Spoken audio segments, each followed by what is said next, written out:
بيبدا الانمي بتاعنا. كان في ام شايله ابنها الصغير، وكانت الام دي بتحاول تهرب من الناس بيلحقوها. قعدت في حته كده وبتغني للطفل بتاعها عشان ما يقلقش او يخاف. فجاه في واحده بتسمعهم في المكان وبتكلم الام دي وبتقترح عليها ان هي تخش البيت عشان طبعا الجو برد والطفل اللي في ايدها ما يتعبش. الام بعد ما اطمنت للست دي ادت لها الطفل الصغير وبتقول لها انا هروح اجيب له علاج وارجع تاني. وقبل ما الام تمشي بتكون لبست ابنها سلسله على شكل جوز هند، وبعد كده الست بتختفي تماما. الست حاولت تدور عليها في المكان لكن مش بتلاقيها. وبتمر السنين وبيعدي 18 سنه. بيكون الطفل ده كبر وبقى شاب وبيكون اسمه شو. كان في مره ماشي هو واخته لو اللي بتكون اخته بالتبني، بيلفوا في مهرجان كان معمول في البلد بتاعتهم. بس هم ماشيين في المكان شو بيسمع عن ناس عندهم قدرات خارقه ظهروا في البلد في الفتره الاخيره، وان اعدادهم زادت بشكل كبير جدا. بعد كده شو واخته بيشوفوا ناس متجمعين بيتفرجوا على شخص بيلعب بالنار، وشكل الراجل ده عنده قوه خارقه هو كمان. بيروحوا هما الاتنين يقربوا منه عشان يتفرجوا عليه. بس شو اول ما بيشوف الراجل ده وهو بيلعب بالنار الزمن حواليه بيتوقف وما عادش في حد في المكان بيتحرك. وبيروح شو في مكان تاني بيشوف سيف موجود في الفضاء. السلسله اللي كان لابسها شو بتنور كده لثواني وبعدين بيختفي من حواليه كل حاجه. بعدها شو بيتفرج على الساحر اللي قدامه وبيكون مبهور جدا من الاداء اللي بيعمله. شو بيقول في عقله اكيد ده مش حركات واحد عادي، اكيد دي قوه خارقه. بعد عرض النار اخته بتقول له شو ده عرض النار ده كان جميل جدا. لو بتقول له شو تعالى نروح ورا الكواليس يمكن نعرف اللي عمله عشان نعمل زيه. شو بيوافق على كلامها وبيسحبوا هما الاتنين وبيروحوا للكواليس. اول ما بيوصلوا المكان بيشوفوا مجموعه من الناس بتضرب الشخص اللي كان على المسرح بمخدر. الشخص ده بيقع على الارض بيكون مغمى عليه قدامهم. لو بعد ما شافت الراجل وقع قدامها اترعبت وصرخت. الناس وقتها بيسمعوها. شو بيطلع لهم وبيقول لهم هو الحمام فين يا جماعه؟ احنا تهنا وكنا بندور على الحمام. الناس بيقولوا انت بتستعبط يا عم انت، الحمام مش هنا. وبيقولوا له احنا على فكره احنا كنا شرطه وبنحقق مع الراجل ده. فشو بيضحك وبيقول لهم تمام يا معلمين، وبياخد بعضه هو واخته وبيمشوا. شو هو في الطريق كان بيفكر في اللي حصل. شو بيقول في عقل باله اكيد الراجل ده استخدم قوته في العرض فالناس دول هيخطفوه عشان كده. بعدين شو بيسال اخته بيقول لها ايه رايك في الناس اللي بيطلع لهم قوه جديده دول؟ قالت له انا عارفه انهم اكيد اقوياء بس بعد ما قوتي تظهر هكون اقوى منهم كلهم. وبتقول له شو انا عارفه يا شو لو قوتك ظهرت هتكون ضعيفه زيك. فبتضحك معاه بتقول له ما تقلقش انا ابقى احميك عشان ابقى اخليك تعمل لي اكل. بعد كده بيرجعوا على البيت وبيقابل شو الست اللي ربته وبيسلموا عليها وبعدين بيدخلوا للبيت. وهم في البيت كانت لو بتتفرج على التلفزيون على الناس اللي كانوا عندهم قوه خارقه. وشو كان رايح المطبخ عشان يعمل لها مكرونه بس بيخش المطبخ مش بيلاقي المكرونه وبيطلع عشان يشتريها من بره. شو هو ماشي في الطريق كان الجو برد جدا، واثناء هو ماشي في الطريق شو بيفتكر حياته وهو صغير وان ما كانش في حد بيقف جنبه غير له اخته، وان برضه هو كان تعبان كانت له هي اللي بتقف جنبه لدرجه ان هي هربت من دار الايتام عشان تعيش معاه في بيته. شو هو ماشي في الطريق وعمال بيفكر في عربيه جايه سريعه جدا فبتخبطه. شو بيكون واقع على الارض ودماغه بتجيب دم من كل حته. بس فجاه شو بيظهر له حاجات غريبه قدام عينه. السلسله اللي على رقبته بتتفعل فبتشفي كل جروحه. شو بيظهر هو طاير من على الارض وشكل قوته بتتفعل.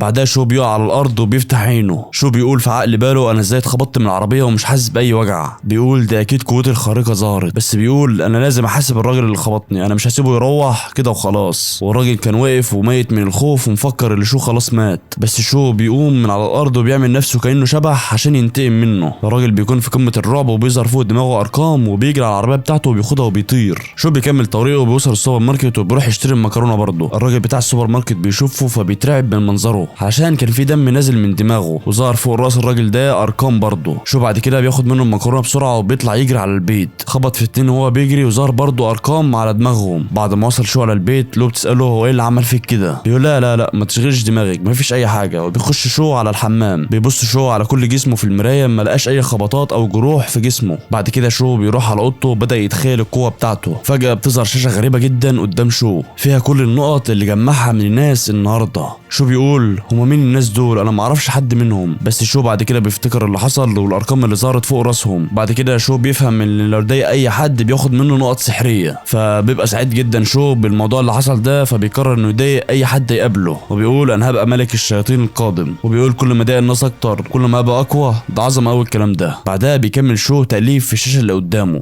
بعد كده بيشوف حاجه كده غريبه اسمها عجله الحظ وكل مره بتتلف ب 100 نقطه. وبص على الرصيد بتاعه بيلاقي 900 وبيقول ان هو كده معاه 9 لفات. شو بدا يلفها مره والتانيه ومش بيجيله اي حاجه خالص. كل مره بيجيله شكرا على المشاركه لحد ما في مره بيظهر له تفاحه سحريه كده. اول ما شو بياكل فيها بيحس ان في طاقه غريبه جدا جوه جسمه وكانها بتديله طاقه وبتعالجه من كل الاصابات اللي عنده. بعدها شو بيلفها اكتر لحد ما بيطلع له وثيقه مكتوب فيها الاغنيه اللي كانت امه بتغنيها له وهو صغير. بيحاول شو يغنيها ويغمض عينيه. فجاه شو بيحس بحاجه غريبه جدا في جسمه وشو بيتنقل مع القوه بتاعته كانه في عالم تاني. بيحاول شو يضايق في اخته كده وبيلاقيها كده النقط السلبيه بتتحسب له. فبيفرح شو بيقرر انه يضايقها اكتر، وبعد ما بيخلص شو بيروح يتفرج مع اخته على فيلم كده. ولكن شو هنا بيقلق وبيحس بحاجه غريبه بره وبيروح عشان يشوفها. بيطلع شو على سطح بيتهم وبيلاقي الناس اللي شافهم قبل كده. شو هنا بيستخبى منهم قبل ما يشوفوه، ولكن في الاخر بيقدروا يمسكوه برضه. الراجل بيقول له شو انت ايه اللي جابك هنا تاني؟ شو بيقول له ده بيتي انا عايش هنا. وبيقول لهم شو انتوا ايه اللي جابكم هنا اصلا؟ الراجل بيقول له ده في مجرم هنا خطير احنا بنجري وراه. الراجل بيقول له خليك جوه البيت عشان ما يحصلكش اي مشكله. شو بيقول له تمام يا ريس انا داخل جوه تاني. شو بيتفرج عليهم وبيقول في نفسه انا ازاي حسيت انهم عندهم قوه خارقه وهم ما حسوش بيا. شو بيقول في نفسه اكيد قدرتي اعلى منهم او حاجه. بس فجاه له بتساله وبتقول له انت كنت بتعمل ايه بره؟ لسه شو هيحكي لها على كل حاجه، وبيلاقي شخص من بره بيكون مرمي على الارض قدامهم. شو بيقرر يطلع يشوف في ايه، وبيقول لاخته خليكي هنا ما تتحركيش. له بتتضايق جدا منه وبتديله نقط سلبيه لحد ما بتقرر انها تروح وراه. شو بيشوف الراجل وبيعرف ان هو الراجل ده اللي كان بيلعب بالنار في العرض. شو بيقول له احنا لازم نتصل على الاسعاف فورا عشان تلحقه. وبيقول لها بس تكاليف المكالمه هتبقى غاليه علينا واحنا مش هنعرف ندفعها، خلينا نسيبه مكانه احسن. في الوقت ده الراجل بيتضايق وبيطلع منه نقط سلبيه. شو بعدها بيعرف ان الراجل ده عامل نفسه مغمى عليه، وبيفضل شو يضايق في الراجل ده اكتر. النقط عماله تزيد، وشو بيقول في عقل باله انا كده هبقى ملك الشياطين. الراجل بيزهق من كلام شو بيصحى وبيقول لهم انا عاوز اشرب ميه. شو بيقول له في شويه تلج هم كلهم عشان احنا ما عندناش ميه جوه للاسف. الراجل بيتضايق اكتر والنقط بتزيد، وشو هنا كان مبسوط جدا من اللي بيعمله. الراجل بيحاول يطلب من اخته المساعده لكن شو بيضايقه اكتر وبيوقعه على الارض.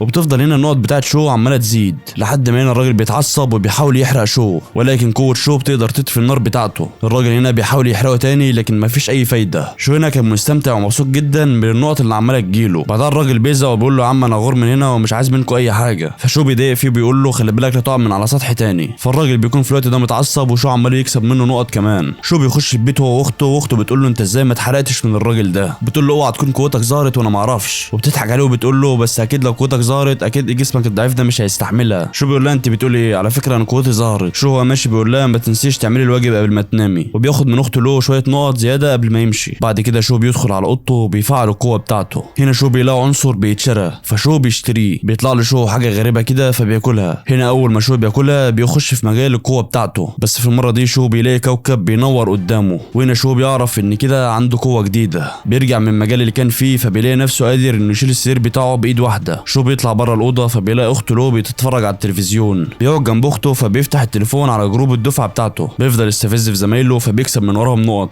اخته بتقول له هم ليه ما اتصلوش عليك من اول الجروب؟ شو بيقول لها عشان عارفين ان مش معايا فلوس فمش بيرضوا يكلموني. فلو بتقول له انت اللي بتريح دماغك مش اكتر. شو بيقول لها لا والله انت متخيله المصاريف اللي احنا بندفعها للبيت وللميه وللغاز والحاجات اللي بنشتريها من بره، الفلوس اللي احنا بندخلها يا دوب تقضينا لاخر الشهر. لو هنا بيصعب عليها فبتجيب له البيض عشان تبيعه بكره. وبنعرف ان شو هم عايشين على البيض اصلا. شو قبل ما يروح المدرسه كل يوم بيروح يبيع البيض عشان يجيب من وراه فلوس عشان يقدروا يعيشوا بيها. فعلا بيروح شو وبيبدا يبيع البيض للي عاوز. راجل عجوز بيساله على اخته له، فشو بيقول له هي تعبانه النهارده عشان كده ما قدرتش تنزل. بعدها بيعدوا 2 صحاب شو من الطريق فبيلمحوا شو وهو بيبيع البيض فبيكملوا طريقهم كانهم ما شافوش اصلا. العجوز بيقول له هم ما اتكلموش معاك ليه؟ مش دول صحابك؟ شو بيقول له هم اكيد محروجين عشان انا ببيع البيض. العجوز بيتضايق جدا فبيقول له هو ايه الغلط انك تكسب رزقك بالحلال؟ العيال دول اكيد قلالات الادب وما تربوش. شو هو واقف بيبيع البيض بيخش عليه 3 من صحابه وبيكون في واحد فيهم رئيس الفصل فبيخش يتبرد عليه وبيقول له البيض اللي انت بتبيعه ده بيخليك تعرف تعيش ولا ايه؟ شو بيرد عليه باحترام وهو هادي وبيقول له بقدر اجمع منه مصاريفي. فالواد بيتضايق منه جدا وبيطلع منه نقط بيكسبها. شو بيكمل كلامه ورئيس الطلبه بيقول له انت لازم تبيع كل اللي معاك بسرعه. بيقول له عشان اصحابك اللي في المدرسه لو عرفوا سمعتك هناك هتتاثر. شو بيقول له طب ما حلو طالما انت كده خايف على مصلحتي اشتري كل البيض اللي هنا ولا مش هتكون قادر على ثمنه. الواد بيتعصب جدا وبيقول له اكيد اقدر على ثمنه. شو هنا بيحط له البيض كله في كيس واحد وبيقول بصوت عالي للجميع ان رئيس الفصل اشترى البيض ده كله وما عادش فينا موجود بيض. الناس كلها بتتعصب فبيطلع منهم نقط. لعب عليهم كلهم وبيبيع البيض بتاعه في ثواني. واد شو ده جامد يا جدعان والله. المهم بيروح شو على الفصل فبيفتح شو تليفونه فبيلاقي موقع اتعمل بيعرفهم على الناس اللي اكتسبت قدرات خارقه. هنا شو بيجيله فكره عشان يكسب منهم كلهم نقط. شو بيقوم وبيقول لهم ان في واحد جديد ظهرت له قوه خارقه. الفصل كله استغرب وبيقول هو مين ده؟ شو قال لهم اللي بعت الرساله كان اسمه مجهول ومش مكتوب اصلا. الطلاب كلهم اللي بيبقوا في الفصل كلهم بيتعصبوا. شو اخد منهم كلهم نقط. يا ابن اللعيبه جامد يا ابن والله. فجاه هم كلهم قاعدين في الفصل بيدخل عليهم واحد بسرعه وبيقول لهم في مصيبه حصلت. هنا العيال بيسالوه في ايه؟ بيقول لهم في واحد من الفصل اللي فوقنا طاقته ظهرت وعمال يضرب في الطلاب وماسك مدير المدرسه شكله هيقتله. شو بعد ما بيسمع الكلام ده بيقول فرصه اكسب منهم كلهم نقط. شو هو ماشي بيعدي جنب بنت بيحس انها عندها قوه خارقه هي كمان، ولكن البنت دي مش بتميل انها عندها قوه خارقه. بيوصل شو على مكان الولد وبيلاقيه شايل المدير وشكله هيحدفه من على السطح، وكل الطلاب واقفه بتتفرج ومحدش عارف يعمل مع الطالب ده اي حاجه، لحد ما هنا بتيجي لشو فكره، وبيروح الواد ده وبيقول له على العقاب اللي هيحصل له لو قتل المدير ده. وكل اللي كان واقف كان زهق من كتر الكلام، وشو كسب من وراهم نقط كتير. اثناء ما شو كان بيكلم الولد ده، الولد اتشتت انتباهه والشرطه قدرت تمسك الولد ده، وهنا الوضع رجع سليم تاني. بعدها شو بيرجع على الفصل بتاعه، بيلاقي في ناس هناك مستنياهم، والناس دي بتكون موجوده عشان تعمل تحاليل عشان يعرفوا اللي عندهم قدرات خارقه او لا. شو هنا حاول يهرب منهم لكن ما عرفش. شو رجع على البيت وحاسس ان اخته له فيها حاجه غلط. شو بيشوف واحد كده والراجل ده بيكون عاوز يتعرف عليه، لكن شو ما بيرضاش يتعرف عليه وبيكسب منه نقط. اول ما بيوصل البيت بيلاقي اخته بتفتح له وبيلاقي له شكلها تعبان جدا. شو بياخدها على السرير وبيقول لها ارتاحي انتي وانا هروح اجيب لك علاج واجي. شو بيطلع بره الاوضه وبيقفل الباب وراه. شو بيقول في عقل باله يا ترى الفواكه بتاعتي هتقدر تعالج له ولا لا. بيفتح القوه بتاعته وبيفضل يلعب بحركه الحظ لحد ما يجيب منها الفواكه. بيخش على اخته له وبيديلها واحده من اللي جابهم. اخته بعد ما اكلتها البنت اتحسنت ودرجه حرارتها راحت. بعدها شو فضل يستفز فيها شويه عشان يكسب من ورا نقط. تاني يوم بيروح شو على الفصل بيلاقي نتيجه التحاليل ظهرت، وبيندهوا على الطلاب اللي عندهم قوه خارقه، وبتكون اول بنت بيكون عندها قوه خارقه اسمها ساي، والبنت دي بتكون نفس البنت اللي قابلت شو على السلم. بعدها بيندهوا على رئيس الفصل، وبعد كده الباقي، وبيجي دور اخر واحد المدرس وهو بيقول اسمه ما كانش مصدق اساسا، وطبعا بيكون هو شو. الفصل كله بيتضايق. في الوقت ده شو بياخد منهم نقط كتير جدا. تاني يوم بيجي واحد جديد على المدرسه، فبيروح يقعد جنب شو عشان البنت اللي بتكون قاعده جنب شو بتكون زهقت منه. شو بيفضل يستفز فيه عشان ياخد منه نقط. شو بيقول له في حد اعترف لك بحبه قبل كده؟ جانغ بيقول له ايوه. شو بيقول له يا ابني ما اقصدش الولاد، في بنت قبل كده اعترفت لك؟ فبيستفزه وبياخد منه نقط برضه. المهم بالليل الطلاب اللي بيكون عندهم قدرات خارقه بيتجمعوا في المدرسه عشان يتدربوا على استخدام الطاقه بتاعتهم. شو بيروح الفصل وبيلاقي الراجل ده هو اللي بيدربهم، وبيكون هو نفس الشخص اللي كل شويه كان بيقابله. الراجل هنا بيسال الطلاب بيقول له حد يعرف خليه الصوديوم بالبوتاسيوم؟ رئيس الفصل هنا بيرفع ايده، بس المدرس هنا بيختار شو عشان يجاوب. شو بيقول له خليه الصوديوم؟ بيقول له ده اكيد طريق للجنه. بيقول له صح، والمدرس بيتعصب منه جامد فبياخد منه نقط. المدرس بيقول له انا غلطان سالت واحد تافه زيك اصلا. بعدين المدرس بيعرفهم بالعنصر اللي معاه ده، بيقول لهم العنصر ده عباره عن الكفاءه، وبيقول له اي حد فيكم دمه هيلمس السائل ده لونه هيتغير على حسب قوته، وبيقول كل ما كان اللون اغمق كل ما كانت قوتك اعلى، وكلكم هيتوزع عليكم انبوبه دلوقتي، وبيقول لهم الكل لازم يعملها عشان نصنف القوه بتاعتكم. بيقول لهم انا عاوزكم تعرفوا حاجه، ان دي القوه بتاعتكم دلوقتي، انما بعد كده قوتكم هتزيد بالتدريب والشغل بتاعكم على نفسكم. وبيوزع العلب عليهم. نتيجه التحليل بتظهر وشو بياخد اقل نتيجه، وده عشان اكل فاكهه بتقلل القوه بتاعته قبل الاختبار. رئيس الفصل واصحابه حاولوا يستفزوه لكن شو بيستفزهم وبياخد من وراهم نقط. بعدها شو بيرجع البيت وبيفعل القوه بتاعته. بتظهر له رساله ان في عنصر جديد ظهر في عجله الحظ بتاعته. بيفضل شو يلف في العجله وبيطلع له حاجه في الاخر اسمها توفو. ريحته بتكون سيئه جدا بس طعمه بيكون حلو قوي. اخته بعد ما بتشم الريحه دي بتقول له انت جايب البتاع المقرف ده منين؟ شو بيقول لها هتصدقيني لو قلت لك انك كسبت العنصر ده؟ بعدها شو فضل يلف في عجله الحظ بتاعته لحد ما بيطلع له 50 توفو. شو اخته بتقول له انت ما عندكش عصير او قرص؟ بتقول له كله من النوع ده بس. شو بيقول لها والله ده اللي موجود.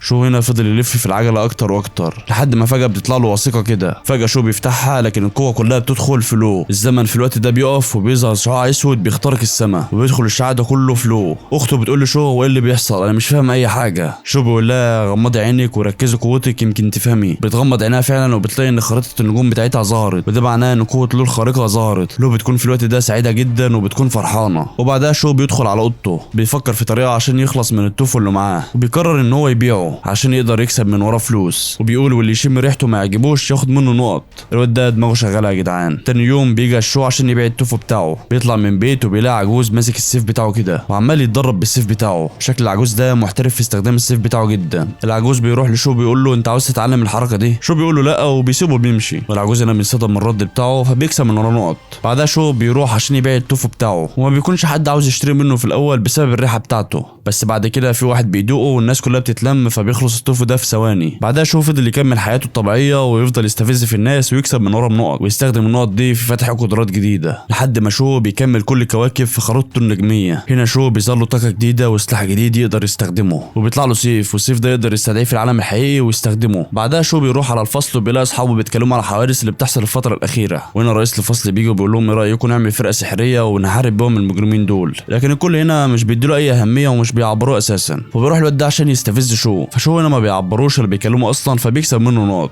بالليل وهم بيتدربوا على القوه بتاعتهم بيجيب لهم المدرس بتاعهم حجر للسحر وبيقول لهم الحجر ده يخليك تتدرب على خريطتك النجميه ويخليك اقوى. شو بيفرح جدا وبيروح يستخدم الحجر بتاعه، ولكن الخريطه بتاعته بتكون قويه جدا فبترفض استخدام الحجر اللي جابه له المدرس. فبيقرر هنا شو اللي هو يفضل يستفز في الناس عشان يكسب من وراهم نقط اكتر. وتاني يوم شو بيشوف نفس الراجل العجوز وهو بيتدرب، والراجل العجوز ده عمال يعمل حركات جميله جدا قدام شو عشان يخلي شو ينبهر ويقول له دربني، بس شو بيكون بيعدي من جنبه اصلا وما قالوش حتى السلام عليكم. وبيروح شو على المدرسه بتاعته، وبيكون رئيس الطلبه قاعد عمال بيلاعب العيال ريست ومحدش عارف يكسبه. لما ما الواد ده يشوف شو بيحاول يستهزأ بيه، الواد بيقول له ايه رايك تلعبني بدراعي الشمال؟ بيقول له هو ضعيف شويه بس حاجه على قدك. شو بيقول له تمام اتفقنا، وبيروح شو عشان يلعبه. شو بيفوز على الواد ده بكل سهوله، وطبعا شو بيكسب من وراه نقط كتير عشان استفزه وضايقه. بعدها شو بيقول له انا دراعي الشمال قويه شويه فما تزعلش مني، فبقول له ايه رايك تلعبني باليمين يمكن تكسب، وبيلعبه تاني باليمين لكن برضه بيخسر. شو هنا بيفضل يستفز فيه وبيقول له يا عم ده انا طاقتي زادت لما مسكت ايدك، عمال يستفز في الواد وعمال يكسب من وراه نقط.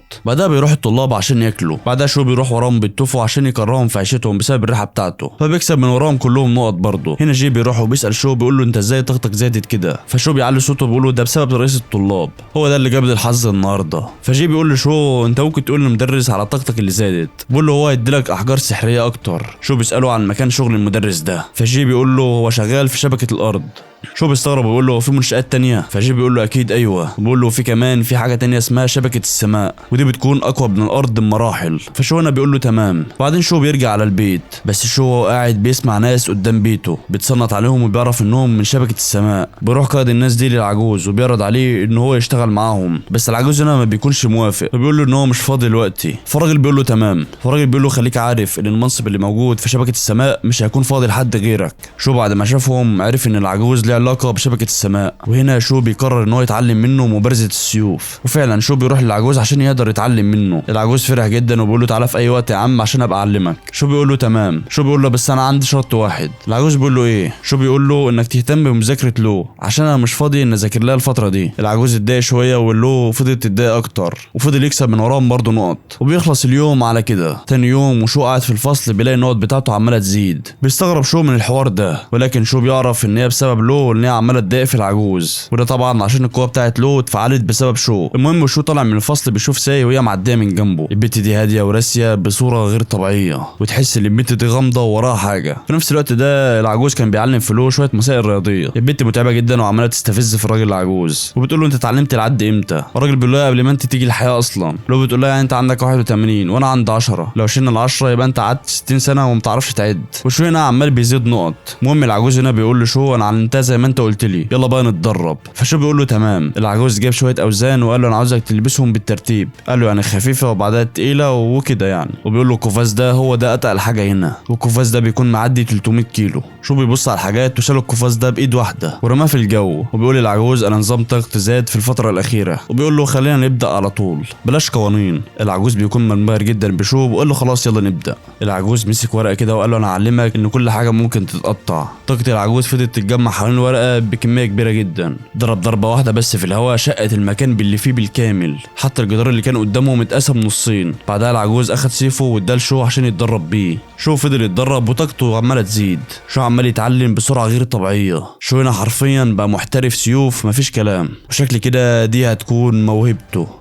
وبعد ما العجوز خلص تدريب بيقول له شو انا عاوز اسالك سؤال، وبيقول له امتى الواحد يبقى قوي. شو بيقول له لما يكسر كل القواعد. العجوز بيقول له لا مش كده، ده مش قصدي. العجوز بيقول له انا قصدي امتى يكون عندك القوه اللي تقدر تكسر بيها القواعد. شو بيرد عليه بيقول له انا مش عارف، بيقول انا كل اللي بتمناه من الحياه دي ان اعيش واحمي اختي له مش اكتر. العجوز بيقول له بس القوه الكبيره بتديك فرص انك تحمي ناس اكتر وتكسب برضه من وراها فلوس اكتر. شو بيقول له انا لو حد اداني مهمه مش هقبلها. بيقول له كمان انا مش عاوز اعتمد على حد، ممكن كمان ده يكون بسبب تربيتي، بس انا عارف ان طريق الحياه صعب بيحتاج لمجهود وشغل كبير. وبيقول له بس مهما كانت الحياه انا عاوز اعيشها بطريقتي حتى لو غلط. العجوز هنا بيعجب بيه جدا وبيقول له تمام. بيخلص اليوم على كده. تاني يوم والعجوز كان بيعلم له في شويه مسائل حسابيه، جاب لها شيبسي وكانت بتستمتع اكتر بالمذاكره. بس فجاه وهو قاعد معاها بيحس العجوز ان في حد من شبكه السماء وراه. بيروح يقف مع الراجل ده ولو بتنرفزهم هما الاثنين. وشو هنا في نفس الوقت بيجي له نقط منهم. وشو هنا بيستغرب ان في حد من شبكه السماء هناك واللي بيكون اسمه شي. شو بيرجع بسرعه كبيره جدا للبيت وبيروح للمعلم وبيلاقيهم هما الاثنين واقفين مع بعض. لو بتقول له شو انت ايه اللي جابك دلوقتي. شو بيقول لها لا مفيش حاجه، انا نسيت بس حاجه وجاي اخدها. لو بتقول له تمام انا هروح اجيبها لك. وبعدين هي بتدخل البيت. شي بيعرف الراجل العجوز عن المخاطر اللي بدات تحصل في الدوله، وبيطلب من العجوز ان يتضمن شبكه السماء وبسرعه. بس طبعا العجوز بيكون رافض تماما. وبعد كده الراجل ده بيمشي. وبعد ما الراجل ده بيمشي العجوز بيدي لشو انبوبتين كفاءه عشان يعرف قوته زادت ولا لا. شو فعلا اخد الانابيب منه وبدا يشوف قوته. المحلول اتحول للون الاسود هو واخته لو، وده معناه اللي قوتهم من الدرجه ايه، واللي بتكون اقوى حاجه ما بين الدرجات اللي موجوده. بس بعد شويه اللون ده بيتغير للون تاني وبيكون اعلى من الدرجه ايه كمان، ولو هي كمان درجتها بتكون اعلى من الايه. شو بيقول ده شكل الموضوع بقى بجد بقى ولا ايه. بعدها بيطلع شو عشان يدفن انابيب الكفاءه عشان محدش يعرف يشوفها. في الوقت ده العجوز بيقابل شو وبيساله عليها، ولكن شو بيقول له درجتي ضعيفه زي كل مره. فالعجوز هنا بينصدم منه وبيمشي. بعدها شو هنا بيفضل يتدرب على خريطته النجميه لحد ما بيكسب طاقه جديده، والطاقه دي عباره عن قوه كده بتحميه من الاصابات. شو بيقول في عقل باله انا عايز اعرف له كمان هي عملت ايه. في الوقت ده له اخته كان بتحلم بالخريطه النجميه بتاعتها، وبتقدر هي كمان تكتسب قوه جديده. فبتروح على شو وبتحضنه. شو بيقول لها استخدمي قوتك كده. فلو بتستخدم قوتها فبتطلع نمله كده من الثقب الاسود. لو بتقول له شو انا دلوقتي بحس بطاقه الكائنات الميته، وبتقول له ان النمله دي كانت ميته امبارح. شو بياخدها وبيطلعوا بره البيت عشان تجرب على اي حاجه تانية، وبيلاقيها استدعت عصفور كده. بس اكيد الحيوانات دي مش هتنفع لو دخلت في خناقه او قتال او اي حاجه. شو بيقول لها تعالي معايا وانا هجيب لك حاجه تنفع كسلاح. البنت بتكون في قمه الحماس فبتروح معاه. شو بياخدها وبيوديها عند محل خنازير عشان تستدعي خنزير من طاقتها. شو ده عيل مستفز جدا يا جدعان. لو بتقول له انت عاوزني اكون فتاة الخنازير يعني ولا ايه. شو بيقول لها ايوه، فبيستفزها اكتر. المهم بيستنوا لحد ما في خنزير بيتذبح وبعدين بيروحوا. اول ما بيوصلوا البيت شو بيقول لها طلعي خنزيرك يلا. لو بتقول له تمام، فبتطلع الخنزير فعلا. فشو بيحاول يشوفه ان هو زي الحقيقي ولا لا، وفي الاخر شو بيكتشف انه شبه الحقيقي بالظبط. وبيطلع شو السيف بتاعه وبيشوف هيقدر يقتله ولا لا، وفعلا السيف بتاع شو بيخلص على الخنزير ده في ثواني. وفي الوقت ده اخته لو كانت متعصبه جدا منه وكانت عاوزه تخلص عليه. شو بيعتذر لها وبيتاسف منها وبيقول لها انا عامل لك العشاء النهارده. وهم قاعدين على الاكل شو كان باين عليه اللي هو فرحان جدا، وده بسبب ان هو بدا يكسب فلوس من التوفو الفتره الاخيره، وبدات حياته بالمعاشيه تتحسن. شو بيقول له اخته ان شاء الله بعد فتره نقدر نشتري البيت ده ومش هنقعد فيه بالايجار. بس فجاه هم بياكلوا شو بيحس بناس خارقين قريبين منه. بيروح شو عشان يراقبهم، ولو بتشبط فيه وبتروح معاه. لو بتقول له ما تقلقش انا مش هعطلك عن اي حاجه. وفعلا بيجروا ورا الناس علشان يلحقوهم. وفي نفس الوقت ده العصابه بتكون اتجمعت على جسر عشان يواجهوا الشرطه. وفي الوقت ده شو ولو كانوا واقفين عمالين بيتفرجوا على المعركه، وهنا الشرطي بدا يصد ضربات المجرمين بكل سهوله وسلاسه، ومفيش اي حد عارف يقرب له. بس في الوقت ده انتباهه بيتشتت وبيهجم المجرم عليه. المجرم ده بيكون قوي جدا والشرطي بيهرب منه عشان يروح لزمايله. زمايله بيجوا فعلا وبيبداوا القتال قدامهم، بس المجرم ده بيكون قوي جدا وما بيكونش في حد قادر له، ويعتبر المجرم ده مصنف من الدرجه الرابعه، يعني المجرم ده قوي سيكا. المهم بينجح المجرم ده ان هو يقتل 2 من الشرطه. المجرم هنا بياخد اصحابه اللي معاه وبيهربوا. الشرطه كمان في نفس الوقت ده بتتجمع عشان يعملوا خطه ويحاصروهم. وفي نفس الوقت ده شو بيقول لاخته انها تروح، وهو بيقرر انه يروح ورا المجرمين. شو بيوصل على بيت كده الشرطه كلها بتكون محاصراه، وشكل كده العصابه بتكون جوه البيت ده. واحد من افراد العصابه بيقول للزعيم ايه رايك نسلم نفسنا دلوقتي، وبيقول له الناس اللي بره كتير جدا واحنا اكيد مش هنقدر عليهم. رئيس العصابه بيقول له نسلم نفسنا مين انت هبل يلا، وبيقول لهم تعالوا معايا وانا احميكم مالكوش اي دعوه. وفعلا بياخدهم هم الاثنين وبيطلعوا من البيت. الشرطه بعد ما بتشوفهم بتضرب عليهم نار من كل حته. رئيس العصابه ده بيعمل العيال اللي كانوا معاه دي درع وبياخدوا هم الرصاص بداله. وهنا الشرطه بدات انها تجري وراه عشان تقدر تمسكه. واحد منهم قدر ان هو يحدفه بالسيف بتاعه، وقدر ان هو كمان يخترق جسمه، بس طبعا اكيد السيف ده مش كافي ان هو يقتله. المجرم هنا بيقوم ولا كأن حاجه حصلت له، بس فجاه الكل بيتفاجئ ان شو واقف فوقهم. شو بيهزر كده بطريقته وبيقول له انت هتصدقوني لو قلت لكم ان انا جاي هنا صدفه. الشرطه بعد كده بتتعصب وبيامر شويه من الجنود ان هم يقتلوه، وفعلا الاثنين بيروحوا بكل قوتهم علشان يقتلوا شو. ولكن شو بيكون سريع جدا وبارع جدا ومحدش بيقدر يلمسه. بيحارب فيهم هم الاثنين وبيهنهم حرفيا. في نفس الوقت ده شويه من الشرطه بداوا يهجموا على المجرم، بس المجرم بيضرب واحد فيهم وبيستفرد بالتاني. المجرم بيخلص على الراجل ده نهائي. الواد حرفيا بقى شبه حته السلايم في ايده. شوف في نفس الوقت ده كان خلص على الاثنين اللي معاه وبدا يتفرج عليهم، بس البتاع اللي كان تحت رجله بتاعه وبيقع على الارض. الشرطي استغل الموقف وحب يقتلهم هم في الجو، بس هو اللي خسر في الاخر. وبكده ما بيكونش فيه الا المجرم وشو، والاثنين هنا بداوا القتال مع بعض. وشو فجاه طاقته بتزيد اكتر واكتر وبيضربوا هم الاثنين بعض، لكن قوه شو بتكون كبيره جدا وبيقدر يخلص على المجرم ده في ثواني. بعدها بيرجع شو على البيت فبتقابله اخته لو، واللي كانت اخته قلقانه عليه جدا. بيطمنها بيقول لها ما تقلقيش كله تحت الكنترول، وبيقول لها كمان تعالي معايا كده انا هروق عليكي. لو بتقول له ما انت قلت لي كده امبارح واخدتينا عند بتاع الخنازير. بيقول لها لا ما تقلقيش المره دي غير والله. يطلعوا هما الاثنين من بيته وبيقابلهم العجوز. العجوز بيقول لهم هنا انتوا رايحين فين في الوقت ده. البنت بتقول له ده شو واخدنا على مطعم كده جنبنا عشان ياكلني، مش صح ولا ايه يا شو. شو بيقول لها ايوه اكيد. فالعجوز بيقول لهم تمام وسابهم هما الاثنين يمشوا. طلعوا فوق كذا بيت كده وطلب من له اخته انها تتفحص المكان على بعد كل متر من هنا اذا بيكون في حد هنا مشبوه او غيره. لو بتطلع العصفور بتاعها فبتتفحص المكان كله. لو بتقول له ما تقلقش مفيش اي حد. شو بيقول لها ده كده تمام قوي. شو بيقول لها انا هروح هناك لو لقيت المكان امن هقول لك تعالي. قالت له تمام ماشي. وصل شو على المكان وبيكون فاضي. بعت لها رساله على الموبايل وفعلا بتيجي. بتوصل له على المكان وبيقول لها انت حاسه بطاقه حد ميت هنا. لو بتقول له ايوه 3 3 اشخاص، بيكون واحد طويل و2 قصيرين. شو بيقول لها طب خدي طاقه الراجل الطويل. اخدتها فعلا. شو بيقول لها استدعاها كده عشان نتاكد منه. لو بتقول له انا طاقتي خلصانه دلوقتي، بتقول له انا هحتاج يوم راحه او حاجه. شو بيقول لها تمام حلو قوي كده النهارده، وبيقول لها يلا بينا نروح على البيت.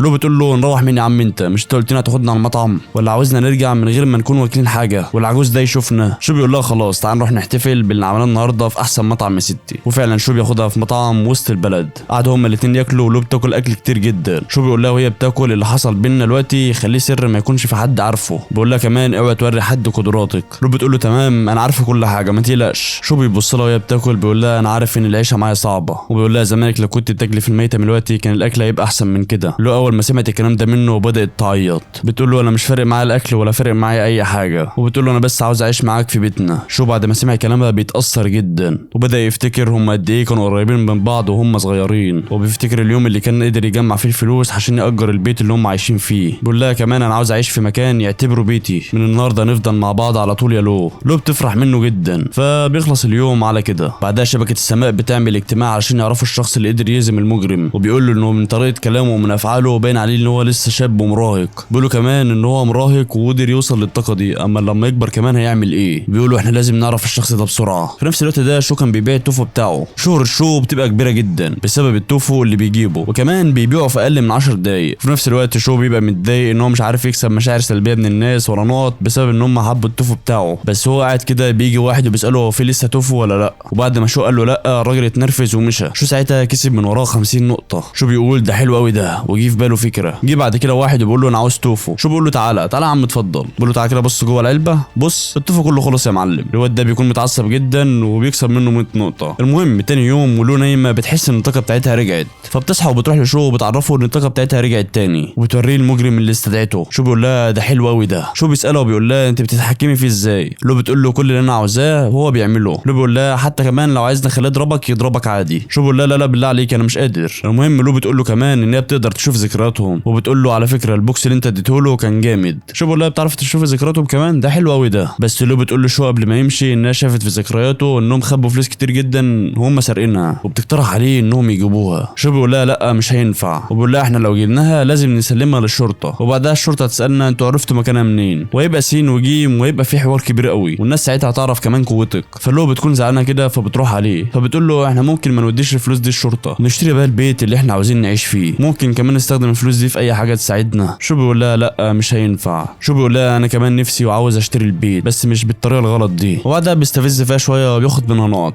فبتسيبه وبتمشي. تاني يوم شو بيروح على المدرسه وبيلاقي الفصل كله بيتكلم عن الحادثه اللي حصلت على الجسر. شو لما بيخش الفصل وبيشوفهم بيستفزهم كلهم وبيكسب من وراهم نقط. بعدها بيروح يقعد في مكانه وبيسال جي عن الارض المباركه. جي بيقول له دي عباره عن ارض بتكون فيها طاقه روحانيه كبيره جدا، وبيقول له انت لو اتدربت في المكان ده طاقتك هتزيد بشكل كبير جدا وهتوصل لمرحله الاستفاقه. شو بيقول له تمام بس الارض دي بتكون غاليه جدا. بيقول له مفيش طريقه تانية ازود بقى طاقتي بسرعه. جي بيقول له يبقى عن طريق الاحجار السحريه، وسمعت كمان انهم هيدونا شويه منها بكره. بس تاني يوم بيكون في مدير جديد جه على المدرسه، وان هو بيكون عضو من شبكه السماء وجاي عشان يدرب فصل الديوان اللي هو بيكون فصل القوات الخارقه يعني. المهم بيخش المدير ده على المدرسه واللي بيكون اسمه لي شياو، والراجل ده اول ما بيعدي من جنب شو بيحس بحاجه غريبه جدا من الراجل ده، والراجل ده ما بيكونش عادي، ده عضو في شبكه السماء. المدير في الوقت ده بيكون واخد باله ان في حد لاحظه. بعدها الطلاب بيرحبوا بالمدير الجديد وبيخلص الاحتفال. بيروح المدير لفصل طلاب القوات الخارقه وبيحذرهم من الشخص الجديد اللي ظهر في المدينه، وبيقول لهم على كل مواصفاته عشان لو شافوه بعد كده، وبيقول لهم لو حد فيكم شافه لازم يكلمني علشان الحقه بسرعه. بعدها المدرس بيوزع عليهم احجار سحريه علشان التدريب، بيكون كل واحد على حسب درجته، وعشان شو كانت درجته ضعيفه جدا بياخد حجرين بس. ولما بيطلعوا بره شو بينادي على جي، بياخده في جنب كده بيساله بيقول له اذا كانت الاحجار الروحيه دي بينفع تتباع ولا لا، وبيكون قد ايه سعرها. جي بيقول له الاحجار دي بتكون من شبكه السماء ومحظور عليها ان هي تتباع اصلا. بيقول له جي بس ممكن اكلم لك واحد صاحبي بيكون في السوق السوداء وممكن ابيعهم لك، وفعلا بيتكلموا وبيتفقوا على السعر وبتكون غاليه جدا. الواحده منها كانت بتكلف 120,000 ين، يعني حرفيا كده شو يقدر يشتري البيت بكل حاجه فيه. فبيقرر انه يبيع الحجر ده. من ناحيه تانية لي شياو اللي هو مدير المدرسه كان راح للشخص العجوز عشان يتكلم معاه على الشخص الجديد اللي ظهر ده، بسبب انه بيستعمل السيف وبيكون شاكك انه هو اللي بيكون معلمه او حاجه. بس العجوز في الوقت ده بيقول له انا ما اعرفش عنه اي حاجه، بيقول له عيب عليك تكون راجل محترم وتشك في الناس. فلي شياو بيتحرج منه وبعدين بيمشي. بعدها شو بيرجع على بيته، بتقابله له بتساله عن شبكه السماء وشبكه الارض، وشو بيعرفها عن كل اللي يعرفه عنهم. بعدها بيقول بيقول لها انا عندي ليكي خبر حلو. لو بتقول له هي ايه؟ شو بيطلع لها الفلوس اللي جمعها وبيوريها لها وبيدي لها التليفون بتاعه كمان وبيقول له ده يبقى بتاعك من النهارده. ولا كمان انه خلاص كلم الراجل صاحب البيت وخلاص هينقل ملكيه البيت باسمه بكره. لو بعد ما سمعت الكلام ده بتفرح جدا، فحضرت شو فضلت تعيط من الفرحه. بعدها شو بيروح بيتدرب عشان يزود الطاقه بتاعته. لو كمان طاقتها بتزيد والدنيا معاهم كويسه قوي. بس شو في الوقت اللي بيجي فيه ملكيه المنزل بيجيله رساله من المدرسه، رساله بتقول ان هم يسافروا احد اماكن التدريب في الوقت ده. شو بيعرف لاخته ان هو مش هيجي البيت لمده كام يوم كده، وبيخلص هنا اليوم على كده. وتاني يوم الطلاب بيكونوا راكبين عربيات مدرعات ورايحين على مكان التدريب. وهم راكبين العربيات بيبدا جي يشرح لهم المكان اللي هم رايحين فيه، واللي بيكون عباره عن مكان اسمه الحطام. ودي حاجه اتكونت بعد غزو الفضائيين. بيقول لهم اهم حاجه في الحطام ده هي عين التكوين، وان لو حد قدر ياخدها بيختفي الحطام ده كله. العيال هنا لما بتسمع الكلام بيكونوا متحمسين جدا ومركزين. بيكمل جي كلامه وبيقول ان رئيس شبكه السماء قدر يفتح مكان للحطام كده، وحصل على عين التكوين اللي فيه، وكانت عباره عن سيف. العيال هنا بيقول له تمام، وبعدين بيوصلوا على مكان التدريب. بيجمعهم المدرس بتاعهم وبيقول لهم دلوقتي انتوا جيتوا هنا في مهمه سريه تامه، يعني محدش يعرف عنها اي حاجه، وده طبعا عشان تزودوا خبراتكم مش اكتر. بيقول لهم لو حد سرب اي معلومه حتى لو كانت صغيره هتتعرضوا لعقوبه عسكريه. العيال بتقول له تمام، وبعدين بيخشوا جوه. كل واحد بياخد اكله وقعدوا عشان ياكلوا. بس كان في واحد تخين فيهم كده ماشي ومش عاجبه المكان، فضل ماشي ويسال على كرسي عشان مش عاوز ياكل وهو قاعد على الارض، لحد ما في عسكري بيشوفه وبيديله الكرسي بتاعه عشان يبطل زن. وراح هو العسكري يقعد على الارض. شو طبعا بيتضايق وما عجبوش الكلام ده، راح للواد وبيقول له قوم من على الكرسي ده. الواد هنا بيعمل نفسه انه مش سامعه. هنا شو اداله بالقلم وبيوقعه على الارض. بعدين المدرس بيجي وبياخد الواد وبيدخله جوه. وشوف الوقت ده كان بيكمل اكله ولا همه اي حاجه. واثناء الليل الكل بدا يتدرب الا شو ما كانش عارف يتدرب معاهم، وبيقول بس انا اتدرب ليه وانا اقدر ازود اصلا النقط اللي معايا. وبيقول في نفسه يلا بينا نترخم على الرئيس بتاع الفصل. فضل يستفز في الواد لكن الواد بيتدرب ومش عاوز يرد عليه، بس شو مش عاوز يسيبه وعاوز ياخد منه نقط زياده. المهم شو بيجمع منهم شويه نقط محترمه وبيشتري بالنقط دي تفاح. وبعدها شو بيحاول يرن على لو علشان يطمنها، ولكن ما بيكونش في المكان اللي هو فيه شبكه، ودي بتكون بالنسبه له حاجه غريبه جدا. بيروح شو عشان ياكل وبيديله الشيف اكل زياده المره دي، وكمان واحد من العساكر بيديله الكرسي بتاعه عشان يقعد عليه، وده طبعا بسبب التصرف اللي عمله شو امبارح. بس شو بيرفض انه ياخد الكرسي وبيقعد على الارض مع صاحبه جي. بعد ما بياكل شو بيروح على رئيس الطلبه وبيحاول يستفز فيه. شو هنا بيكرهه في حياته وبياخد من وراه نقط كتير. بعد ما زهق منه طلع يجري عشان يتدرب بعيد عنه، بس شو برضه ما بيسيبوش وبيفضل وراه وبيفضل يستفز فيه اكتر عشان ياخد من وراه نقط. بعدها شو بيروح في مكان كده لوحده وبيتدرب فيه، وبيفتح الخريطه بتاعته النجميه وبيقدر يزود طاقته بطريقه كبيره جدا. وبيحس شو ان بقى قوي جدا. بس هو رايح عشان ياكل من الغدا، رئيس الطلبه بيروح له واللي بيكون خلاص جاب اخره منه. بيقول له انت قاعد عمال تعمل دوش عشان كسبتني اخر مره في الريست. بيقول له انا طاقتي زادت ولو لعبتك دلوقتي اكيد هكسبك. شو بيقول له ده حلو قوي ده، يلا بينا يا عم نلعب. المدرس هنا بيسمعهم وبيروح عشان يبقى الحكم عن النزال ما بينهم. الاتنين بيمسكوا ايد بعض عشان يجهزوا ويلعبوا. العيال كلها هنا بتشجع رئيس الفصل ومستنيين شو يخسر باي طريقه. اول ما المدرس بيشيل ايده بيقول ابداوا، شو بيكسب الواد ده في اقل من ثانيه. العيال كلها بتتعصب وبيكونوا مصدومين جدا، وشو بيكسب من وراه نقط كتير جدا. ومدرس بعد ما شاف قوه شو عجبه الكلام ده. المدرس بيقول له طالما انت جامد كده ما تيجي تلعبني. شو بيقول له تمام، طب تعالى يا عم يلا. والمدرس ده بيكون اقوى بكتير من رئيس الطلبه، بس برضه المدرس بيخسر بسهوله. المدرس بيفرح من شو بيقول له انت مستقبلك هيكون كبير يا ابني وباهر. بس هم قاعدين ليه شياو بيلاحظ ان في ضباب داخل عليهم، وان دي ما بتكونش حاجه عاديه بتحصل في المكان ده. وفجاه بيرن جرس الانذار وبيأمر الكل ان هو يبعد عن الضباب. شو بيحاول يهرب هو جي لكن الضباب بيلحقهم في ثانيه واحده، والكل بيخش جوه الضباب ده. شو بينزل على مكان كده غريب اول مره يشوفه. شو بيقول في باله انا عمري ما شفت المكان ده قبل كده. لسه ما بيكملش كلامه بيلاقي صوره وحش على هيكل عظمي بيهجم عليه. شو بيتفادى كل الهجمات بتاعته وبيمسك الفاس وبيخلص عليه. بعدها شو بيطلع على مكان عالي كده علشان يعرف في الطريق ويروح منه، ولكن في نفس الوقت ده بتظهر وحوش كتيره جدا وبتحاول تطلع له عشان تقتله. بس شو بيجري منهم ومحدش بيعرف يمسكه، لحد ما فجاه بيقابل شو من الطلاب بيجروا قدامه وبيقول له اهرب بسرعه قبل ما الوحوش دي تقتلك. بيبص شو على الوحوش فبيلاقيها بتقتل في واحد فيهم، فبيروح شو عشان يلحقه وبيقدر انه يقتل الوحوش كلها عشان ينقذه. العيال كانت واقفه مصدومه من قوه شو الرهيبه، بس فجاه في وحش بيحاصر شو وما بيكونش عارف هو هيعمل ايه. العيال فضلت تتفرج ومحدش فكر انه يروح يساعده. في الوقت ده شو بيكون بيخلص على الوحش الاخير، وبعد كده شو بيروح عليهم بيقول لهم المكان هنا مش امن، روحوا لحته تانيه واستخبوا فيها. البنت بتساله بتقول له انت هتروح فين؟ وبتقول له خليك معانا هنا واحمينا. شو بيقول لها الوحوش بتموت عن طريق قطع راسها، وبيقول لهم خدوا الفاس دي وحاربوهم بيها. وسابهم شو وبيمشي. وهو ماشي البنت بتقول يا ريتنا كنا ساعدناه، على الاقل كان فضل معانا. معانا. وبيخلص اليوم على كده. بعدها شو بيروح على شويه هياكل عظميه وبيبدا يحارب فيهم عشان ياخد منهم سلاح ويحارب بيه، وفعلا بيحارب فيهم وبياخد سيف من واحد منهم. فضل يجري في المكان عشان يروح لمكان يستخبى فيه قبل ما الليل يخش عليه. فجاه وهو بيجري بيشوف واحد ضارب فلير في الجو، بيروح بسرعه كبيره جدا شو للمكان الفلير وبيضرب شعلته وبينزلها على الارض. بعدها شو بيروح لمكان الشعله وبيلاقي واحد واقف ومعاه مسدس الفلير وعمال يطلع منه نقط سلبيه عشان شو بوظ له الشعله بتاعته. فوقتها شو بيقول ممكن يكون ده الجاسوس اللي جه قال له عليه، وفعلا ده بيكون جاسوس جاي تبع منظمه تانية. هو كان عارف ان هو يخش الحطام هو واصحابه، وكان معاه فلير عشان لو طاقوا من بعض يضربوا في السماء، واللي يشوفوا منهم يروح للتاني ويتجمعوا مع بعض. خطه ذكيه جدا، بس شو موجود يا حبيبي. المهم الواد ده فضل يمثل على شو وبيقول له ان هو معاه في نفس الديوان. شو عارف ان هو بيكذب طبعا وقال مش مشكله نكمل في التمثيليه اللي عمال يعملها. شو بيقول له قشطه يا عم وانا كمان في صف الديوان. الواد شاف السيف اللي مع شو بيقول له حلو قوي السيف ده، انت جايبه من الحطام ولا ايه؟ شو بيقول له ايوه. الواد بيقول له طب ما اجيبه كده يا عم ثواني اجربه. الواد بيقرب بالراحه علشان ياخده من شو، وشو عامل نفسه ان هو هيديهوله، وفي اخر لحظه بياخده شو وبيبعدوا عنه، وده طبعا بيستفزه عشان يكسب من ورا نقط. المهم الواد ده بيقرر ان هو يمشي، بس اكيد طبعا شو مش هيسيبه يعني. شو بيروح معاه طبعا وبيمشي وراه. فضل يجري وشو كان عامل نفسه بطيء ومش عارف يحصله. الواد كان فرحان جدا اللي سبق شو، وبيتفاجئ ان شو جنبه. الواد بيتعصب جدا وشو بياخد منه نقط،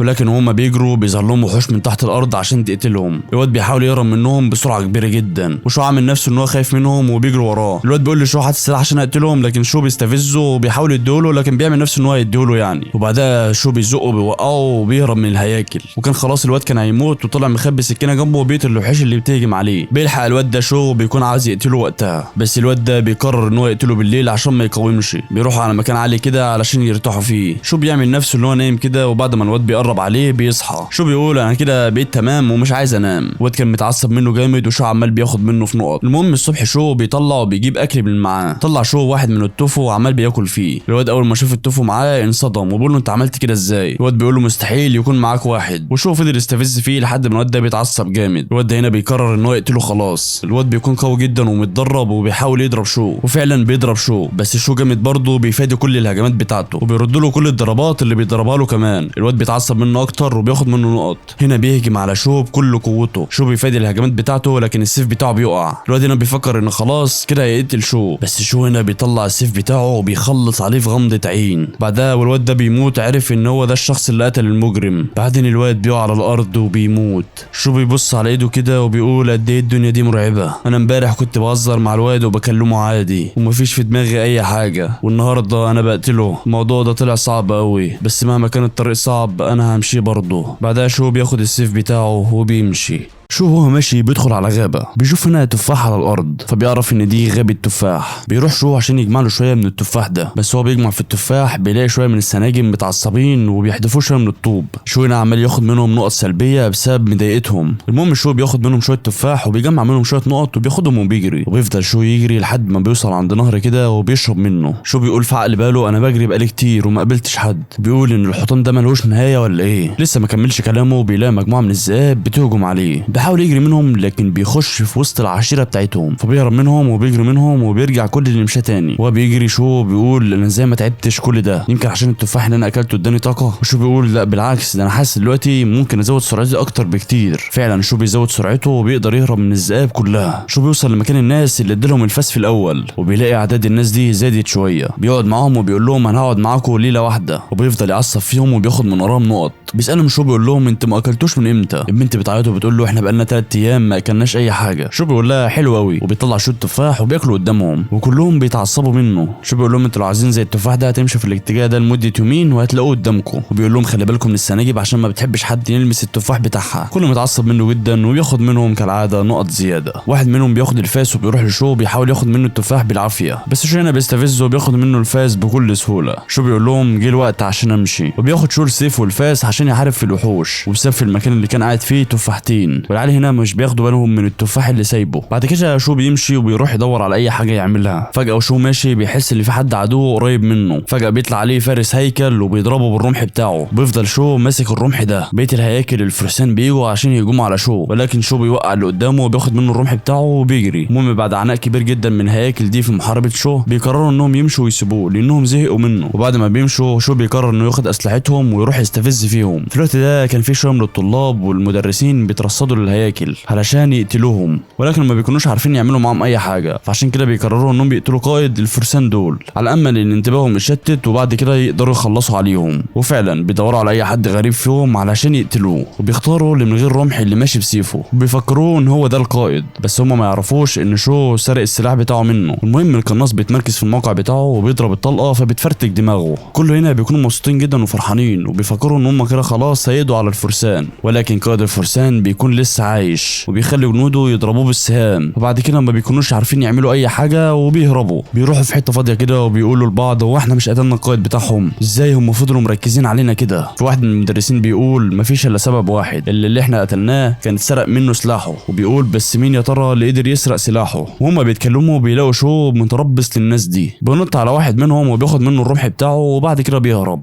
المدرس بيقول احنا كده عرفنا مين اللي بيسرق الرماح، وبيقول بس في طالب في فصل الديوان بالقوه دي. واحد من الطلاب بيقول للمدرس ان نظام طاقه شو زادت في الفتره الاخيره دي بشكل كبير جدا، وده بعد ما هزم رئيس الفصل في الريست. المدرس قال ايوه عشان كده الطاقه بتاعته زايده، وبيقول احنا لازم نضم الولد ده في صفنا. في الوقت ده شو كان قاعد كده على شجره، ما بيكونش فارق معاه لا جنود ولا هياكل ولا اي حاجه، وكان قاعد عمال يتخيل في حياته قبل كده وقد ايه اخته وحشته وعاوز يرجع لها باي طريقه. فبيقرر شو ان هو يكمل الطريق بتاعه عشان يستفاد من الحطام، لكن شو هو ماشي في الطريق بيكون الهياكل قدامه بيكونوا عاملين عليه كمين علشان يقتلوه. حصروا شو من كل حته وقرروا خلاص انهم هيقتلوه. شو بيفاجئهم وبيفعل طاقته الروحيه في الرمح بتاعه. شو بيستخدم الرمح ده ببراعه وبيهجم على الفرسان واحد ورا التاني، وشو بيقدر يخلص عليهم كلهم. بعد ما شو بيخلص على كل الفرسان بيلم الاسلحه بتاعتهم وبيمشي. في الوقت ده اخته لو كانت متعصبه جدا عشان شو ما رجعش البيت بقاله 3 ايام. شو بيكون سايب لها رساله كده ولما بتقراها بتفرح جدا. ونرجع للمدرس والناس اللي معاه، وهم كلهم ماشيين في الطريق بيلاقوا الهياكل العظميه كلها اتقتلت، وبيعرفوا كمان ان الاسلحه بتاعتهم اتاخدت منهم. بعد كده الكل بيعرف ان ده شو اللي عمل كده. المدرس في الوقت ده بدا ينبهر بقوه شو الجباره، وبيقرر انه يعمل خطه علشان يساعد شو في هزيمه شويه الهياكل الاخيره معاه. اكيد طبعا شو مش محتاج حد يساعده يا جماعه. في الوقت ده شو كان قاعد في مكان كده علشان يفعل خريطته النجميه. شو بيطلع منها فاكهه صفراء وبياكلها. الظاهر ان الفاكهه اللي اكلها دي بتخليه عنده القدره انه يتحكم في الرماح دي. في الوقت ده المدرسين والطلاب كانوا بيتربصوا لفرقه الهياكل الاخيره علشان يقتلوهم. فجاه هم واقفين بيتفاجئوا ان في رمح نازل من السماء على واحد من الفرسان دي. رماح من كل حته بتنزل من السماء وبتخلص عليهم واحد واحد. بعدها بيظهر شو علشان يقتل اللي باقي منهم. بعد ما المدرسين بيشوفوا شو بيقرروا انهم ينزلوا علشان يساعدوا شو بيخلص على كل الفرسان في ثواني من قبل ما اي واحد فيهم يوصل له اصلا. كل هنا بيكون مصدوم ومذهول من قوه شو الجباره. مدرس كان رايح عشان يشكر شو بيقول له الاسلحه اللي ورا دي كلها بتاعتي، مش هخليك تاخد منهم اي سلاح. فبيتضايق المدرس وبياخد منه نقط.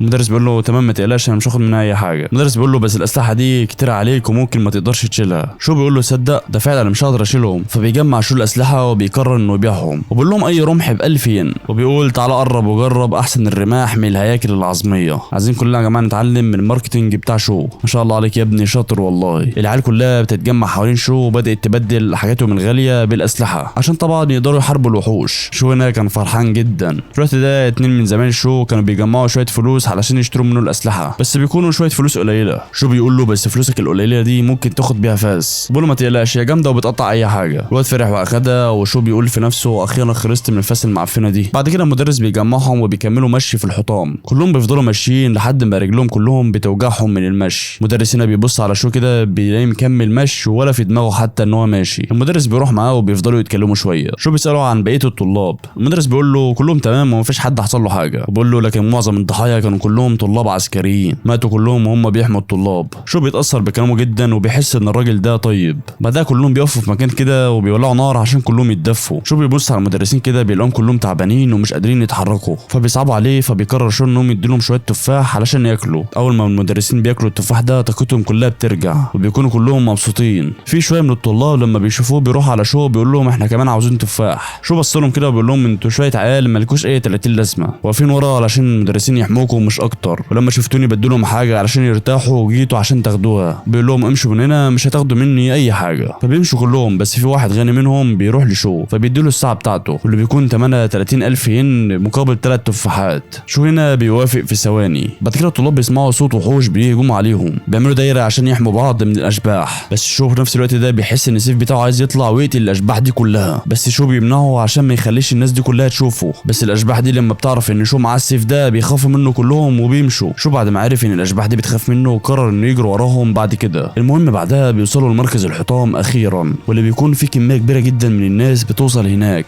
وكان في شويه من الطلاب بيتكلموا عن ساي وقد ايه ان البنت دي قويه وقدرت تخلص عن الفرسان في ساعتها، وبيقولوا ان طاقتها زادت بشكل مريب جدا هي كمان. شو لما بيسمع الكلام ده البنت دي بتشد انتباهه. شو بعد كده بيقول طالما في ناس كتير هنا يلا نبيع شويه اسلحه كمان. الناس اللي في المكان بيتلموا حوالين شو تاني وبيبدا يبيع لهم. فجاه بيجي واحد زميل شو بيقول له تعالى عشان رئيس الوحده عاوزك. بيروح شو فعلا وبتكون ساي هي كمان موجوده هناك. رئيس الوحده هنا بيشكرهم على اللي عملوه هما الاثنين وبيطلب منهم المساعده عشان ينزلوا جوه الحطام اكتر، فبيوافقوا. بيطلع رئيس الوحده السيف بتاعه وبيحدفه جوه الفتحه علشان يقدر يقيس بيه الفتحه، وبيكون السلاح بتاعه ده بيستنزف طاقه كبيره جدا منه، وده طبعا على عكس سيف شو اللي ما بياخدش منه طاقه اصلا. ولما بيعرفوا ان الفتحه دي عمقها 100 متر بيقرروا انهم ينزلوها بكره علشان مش قادرين يحددوا الاخطار اللي ممكن تواجههم فيها. بعدين شو بيقعد في جنب كده وبيعد المشاعر السلبيه اللي جمعهم من الناس، ولكن بيعرف منها ان في 9 جواسيس معاهم عشان ما بيكونش موجود ليهم اسم عنده، وبتكون الاسامي دي مكتوبه كده بالارقام. بيحاول شو هنا يبص على اي حد لكن مش بياخد باله. من ناحيه تانية بيكون المعلم ليه شياو بيوصل للمكان وبيكون شايل شجره من التفاح وجايبها في المكان ده. شكل الراجل ده طاقته كبيره جدا. بيروح لشو بيلاقي سنجاب خارج من الشجره ومتعصب جدا من شو. السنجاب هنا لما بيشوف شو بيتعصب منه اكتر. شو هنا بيقرر يراضيه وبيديله تفاحه، فالسنجاب هنا بيكون قلبه طيب جدا وبياخد منه التفاحه وبيسامحه. بعدها بيجري جي على شو علشان يطمن عليه. جي بيقول له ان هو قتل 4 فرسان لوحده. شو هنا بيهنيه وبيديله الرمح بتاعه علشان يحارب بيه، بس المره دي بيكون ببلاش علشان ده صاحبه يعني. في الوقت ده بيكون في واحد من الجواسيس بيروح لشو علشان ياخد منه رمح. بيقول له شو اديني الرمح دلوقتي ولما نطلع هديك 50,000 ين. شو بيقول له انا مش ضامن كلامك ومش هديك اي حاجه. فالواد هنا بيتضايق جدا وبيطلع منه نقط سلبيه. بيعرف شو ان ده جاسوس من ضمن الاعداء. بعدها المعلم ليه شو بيجمعهم وبيقول لهم احنا هننزل بكره عن الحطام. بيقول لهم مش هتكون في خطه ولا اي حاجه، كل الاعداء اللي هتقابلنا هنقتلها. بيحاولوا المدرسين كلهم ان هم يقنعوه علشان يعمل خطه لكن هو مش بيرضى. بعد كده والطلاب نايمين بيقوم الجواسيس كلهم وبيستغلوا الفرصه عشان ينزلوا الحطام قبلهم، وده طبعا علشان يسرقوا عين التكوين. بس طبعا شو بيكون صاحي لهم وبيمسك واحد منهم ومش بيرضى يخليه اللي هو ينزل. واد بيتعصب منه جدا فبيقتله، والثمانيه الباقيين كانوا عارفوا ان في واحد منهم ناقص وقالوا لبعض اهم حاجه المهمه وبداوا يكملوا الطريق بتاعهم. الواد هو بيقتل شو بيعلي صوته جدا وبيقول له انت عاوز تروح هناك عشان تسرق عين التكوين صح؟ العيال هنا كلهم بيصحوا بسبب زعيق شو، وليه شياو اخد باله هو كمان. الجاسوس بيحس ان في حاجه قويه داخله عليه، وفعلا المعلم ليه شياو بيقضي عليه بضربه واحده. بعدها المعلم ليه شياو بيقول لهم انا ما رضيتش اهاجم امبارح عشان عارف ومتاكد ان في جواسيس، وهو كان مستنيهم انهم يخاطروا بنفسهم مش اكتر. شكل المعلم ده ذكي جدا يا جدعان. المهم المعلم ليه شياو بيأمر جميع الطلاب اللي يقدروا يقتلوا علشان ينزلوا تحت. بياخدوا فعلا الطلاب اللي يقدروا يقتلوا واللي كان من ضمنهم شو والبنت ساي، وبيروح ليو على رئيس الوحده وبيقول له انا عاوزك تفضل هنا علشان تحمي بقيه الطلاب.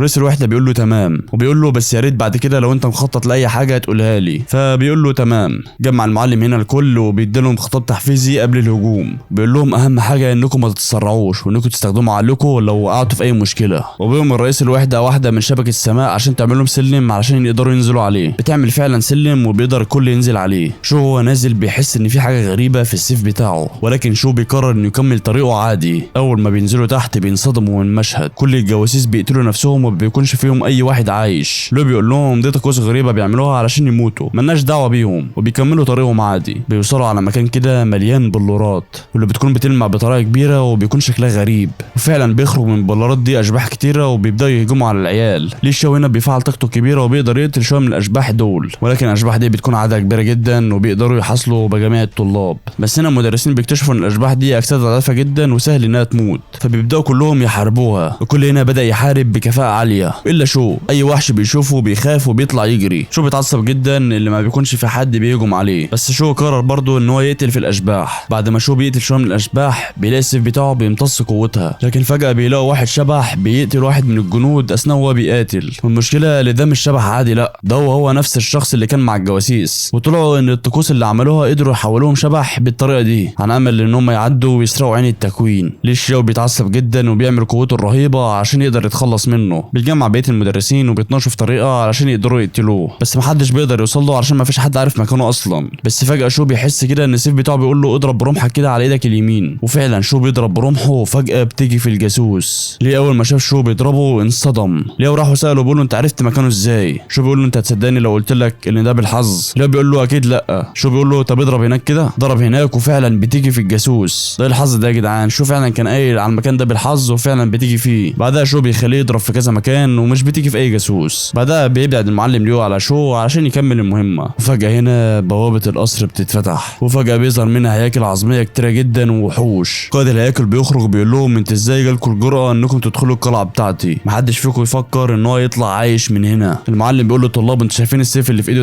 ده شكله كده عين التكوين. بيقول لهم سيبوا لي انا الراجل ده وتصرفوا انتوا في الباقي. وبدأ فعلا القتال ما بينهم. ليو فعلا كان قوي جدا وقدر ان هو يقتل حصان القائد، بس بعدها قائد الاعداد ده بيتعصب جامد وبيقرر بعدها ان هو يخلص عليه بايده. وبيبداوا الاثنين في القتال المميت ما بينهم، وبقيه العساكر والطلاب بدأوا انهم كمان يقتلوا في الوحوش. القتال ده اشبه بمعركه يا جماعه. شو كان واقف كده وكان واحد من الوحوش هيقتله، بس ساي قدرت انها تنقذه وقتلت الباقي لوحدها. شو هنا بيتحمس هو كمان وراح عشان يقتل فيهم، لكن الهياكل هنا اول ما بتقرب من شو بتحس بطاقه السيف بتاعه فبتقرر انها تهرب وتسيبه. شو في الوقت ده قرر ان هو يسيب المعركه وينطلق الى داخل القلعه على امل انه يلاقي فيها حاجه قيمه ويعرف يبيعها. دخل فعلا جوه القلعه وحس ان في حاجه غريبه جدا في جسمه، وكأن السيف بتاعه بينبهه ان في حد بيراقبه. دخل على مكان كده والجاسوس فعلا كان مستخبي فيه علشان يقتله، لكن السيف بياخد باله وبيخلص عليه في ثواني. في الوقت ده المعركه كانت كبيره جدا ما بين ليو وقائد الاعداء، قتال شرس جدا بكل المعاني. وليو في الوقت ده بيقرر انه يمسك رمح القائد ده وما بيقررش ان هو يسيبه. بيحاول القائد ان هو يرميه يمين شمال لكن هو برضه مش سايبه. في الوقت ده شو كان وصل كده المكان مكتوب عليه ممنوع الدخول. بيقرر شو ان هو يدخل فعلا علشان يشوف في ايه جوه. شو اول ما بيخش على المكان بيلاقي فيه حراس كتير جدا ما بيتحركوش، وكلهم بيكونوا ماسكين رماح معاهم كده. شو بيقول في عقل باله حلو قوي نعمل من وراهم مصلحه. شو اول ما بيقرب منهم الحراس بدات تتحرك وبيقرروا انهم كلهم يهجموا عليه. السيف بتاع شو بيطلع لهم وكل الحراس هنا بتترعب من قوته وبيرجعهم كلهم لورا. مش عارف السيف ده بيخوفهم عليه يا جماعه. المهم شو بدا يجمع في الرماح بتاعتهم، وفي واحد من الحراس مرضاش يدي الرمح بتاعه لشو، بس شو هنا بيهدده جامد وبياخد منه الرمح بالعافيه. شو لف عليهم واحد واحد وبياخد منهم الرماح كلها. في الوقت ده الاعداء كانوا كتروا على المدرسين والطلاب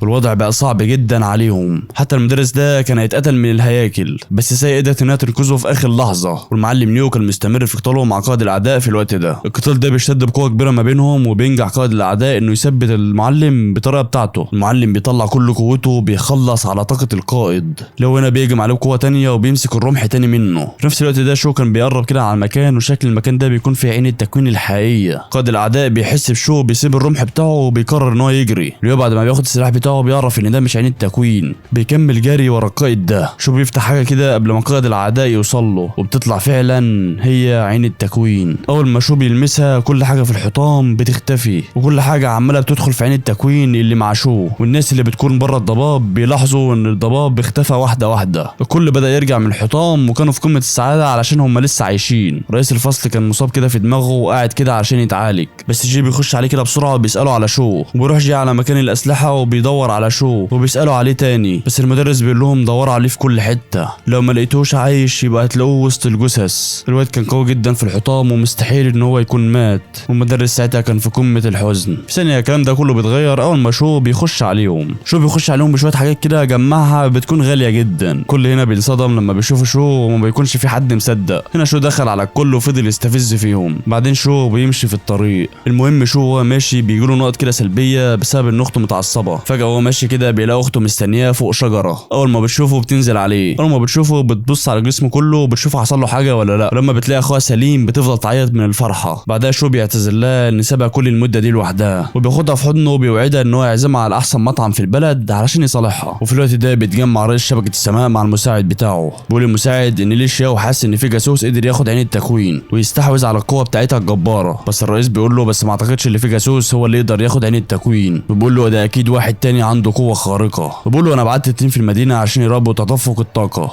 والمكان اللي هيكون فيه تدفق الطاقه السحريه عالي يبقى المكان ده يكون فيه عين التكوين. القائد ده شكل دماغه شغاله يا جدعان. بعدها المساعد بتاعه بيقول له ان فصل الديوان كان اداء سيء جدا في الحطام ده، ولكن في تقرير المدرس بيقول ان في 2 من الطلاب كان عندهم قوه خارقه كبيره جدا وحصل لهم استفاقه في الاختبار ده. بيقول ان في واحد منهم كانت طاقته قليله لكن بيقاتل كويس، يقصد شو يعني. وبيقول ان في واحده تانية كان قوتها عاليه جدا وبتقاتل ببراعه. القائد بيعجبه ساي فبيقرر انه يضمها ويدربها. وبعد كده القائد بيقول انهم مش هيستنوا حطام جديده تخطفهم، ده هم اللي هيروحوا عليها ويحاربوها. وبس كده وبتكون دي نهايه قصتنا. لو عجبك الملخص ما تنساش دوس لايك وتشترك في القناه وتفعل زر الجرس عشان يوصلك كل جديد. السلام عليكم.